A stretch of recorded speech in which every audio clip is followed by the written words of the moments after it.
They thought losing them would be a bigger deal to you. It was not. Even though you changed them forever, you have a lot of memories here. This person tried to hurt you by walking away. Oh, yeah. I'm ashamed of how I treated you. But then you attracted love, okay? Like they wanted to hurt you. This doesn't even make sense. Good riddance. I need more time. I lied to protect your feelings. No, they don't need anything. But you know who this is if it's for you, you know. Lie to protect your feelings, whatever. I held back for reasons beyond my control. What you seek is seeking you. This is funny. It's like you got better karma because they did this to you. I want you to know that.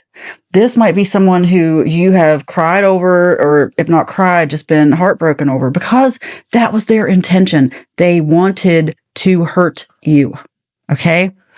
Because they felt hurt or whatever. There's a whole lot going on here. They thought hurting you was going to make you apologize or make you do something. It was very manipulative. Also very immature. This thing where they say, I lie to protect your feelings, that's part of it. Okay, that's part of what they tell themselves. But it's really that they just didn't get the reaction they wanted. Okay? You left for the last time. And in the past, maybe they were mean to you and you still came back. Because you're not mean like they are. You know? You wouldn't do that to someone. And they used excuses over and over again. Lie to protect your feelings. Need more time. You changed me forever. It's a lot of love bombing, okay? But look, what you seek is seeking you and you attract love. It's like a rebound effect they didn't expect. Didn't expect it. Yeah, just claim it. I want you to know I'm sending you that energy because I can just feel someone saying that hasn't happened for them. Look, you attract what you're feeling. I hate to tell you that. You're going to learn it soon if you haven't. So I'm sending you that energy that you are being paid back. But most of you, I know you have been. And I want you to believe that. Anything sent to harm you only makes you more prosperous. If this person tried to be mean to you, guess what? You're going to have people come in who are nice to you, thinking of you. Okay, fear of rejection. Happy without them. Distance. Everything is confirming, you guys. Everything's confirming. There's distance between you now, and you are happy without them. You don't fear their rejection, but they fear yours because now they know they can't just come back and they're thinking of you. It's like, what did they expect? I don't know what they expected. They expected you to come back again because that's what happened. But look, you can't go through life being mean to people and expect them to chase you. There's something wrong. It could just be that you saw this repeating pattern and you're like, I'm not doing that again. Even though you love this person, whatever, have feelings for them. And this could be a family member. It doesn't have to be romantic. It could be a family member. You can only take it for so long. You shouldn't take it at all. And people with higher self-esteem who aren't conditioned to that, don't take it at all.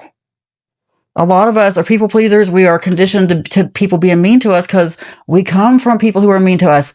And yeah, you got to let go of that stuff. But a lot of us don't realize it till we have to go to therapy or end up in a 12-step meeting. You know, it's really easy for people to say that, for people to say, you need to get over that if they've never been through it. Even if they have, their circumstances are different. Look, you cannot judge how someone else handles trauma. And I'm telling you, this goes back to someone who is just accustomed to letting people be mean to them until they just can't take it anymore. Until you are just bruised and bloody and laying on the side of the road, half dead. Then it's like, you know what? I'm not going to take this anymore. And that's what I'm getting. Good for you. Good for you for not taking it. Oh my gosh. I'm just going with the energy I'm getting. And yeah, this is, I mean, they're just being mean for the sake of being mean because they, you know what, it could be like they wanted to make up with you. You know, some people fight so they can make up. And maybe that happened before, but no. They really did it this time, you know? This time, the being mean thing was them walking away, okay? They thought you were going to chase, but it was done in a very mean way. And it's a repeating cycle through this relationship, whatever the nature of it is. They thought it would give them leverage, give them the upper hand, that you would come back because you had to. Narcissist vibes, what did I tell you? Mean person. Only thinking of themselves. Didn't care how it affected you. They just thought, okay, for example, maybe you left and didn't have a place to live. Just an example. Doesn't have to be this. And this time, instead of coming back, you're like, you know what? I'll just live in my car.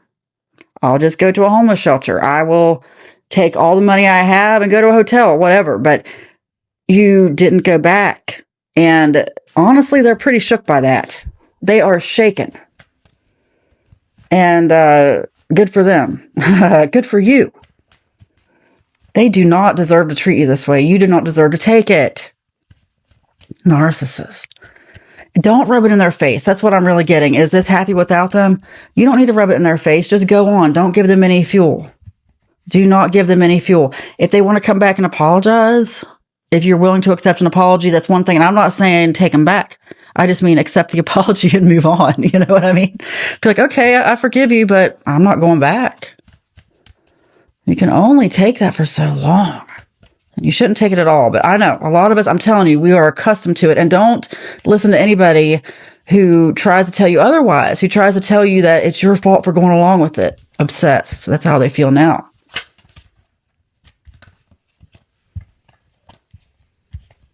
Because really, anyone who tells you that it was your fault for going along, or look, that's someone who you shouldn't have told about this, okay?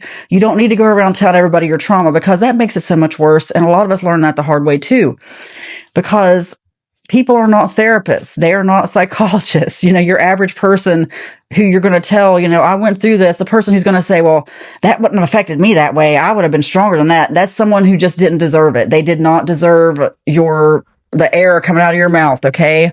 They didn't deserve it. So be careful who you tell your trauma to, because the stuff you're going to hear from your best friend, your parents, whoever you tell is not going to be the same thing you're going to hear from a therapist or a psychiatrist, psychologist, whoever. That they're not going to tell you that. A trauma support counselor, they're not going to tell you the same stuff that you're going to hear from whoever random person you're telling your trauma to. So be careful, because those people can still get in your head, especially if you've got unhealed trauma and you're trying to deal with it on your own, which a lot of us have. Don't listen to anyone who tells you how to handle your trauma. Don't. That is definitely for this reading somewhere. Like you're confiding in someone about this. Don't confide in people who make you feel bad about the way you've handled things, or make you feel bad for staying so long. Like, if it was that bad, why didn't you leave sooner? If it was, if you were really being abused. Like, there's people who say, if you stay in an abusive situation, you must like it. They don't know what they're talking about. They do not know what they're talking about. That's a terrible thing to say to someone. And I know some people just say that out of tough love. But that's a really, really horrible, bad thing nobody should ever say to anyone. And if somebody said that to you, may they get the karma they deserve. That's a really mean person for saying that. Just keep certain things to yourself. Go to a counselor.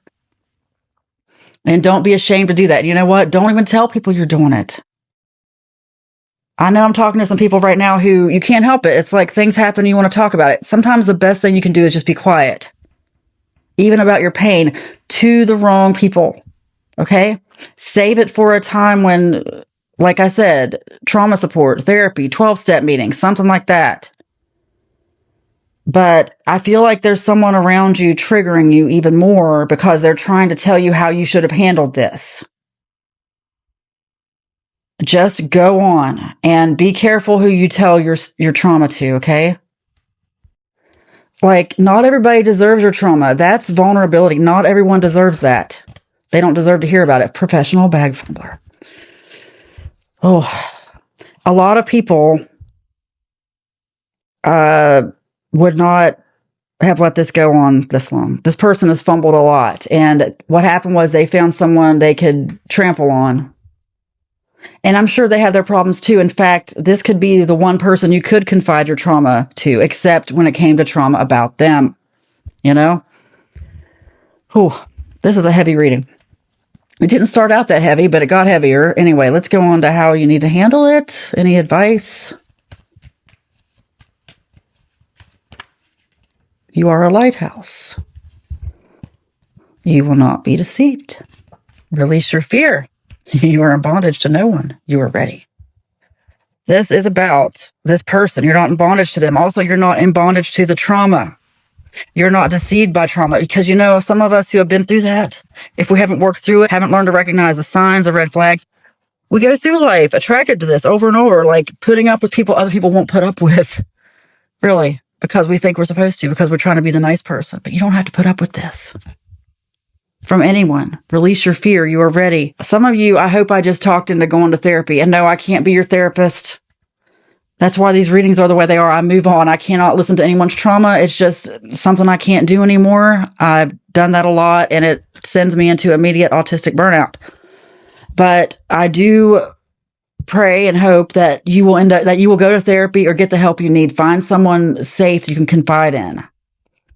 Not this person, because you had trauma bond. You know what? That's what happened here. Trauma bond. Yeah. And you could have been mean to each other. I hate to say, but I'm telling you, it's okay if you need to talk to someone, a therapist, like an actual professional. And it's even more okay if you don't tell anybody about it.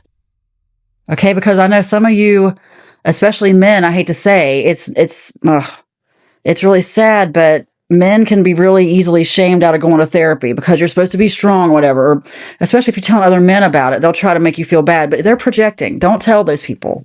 Okay? Do what's best for you. And if this person's still triggering you, just like the trauma that you shared,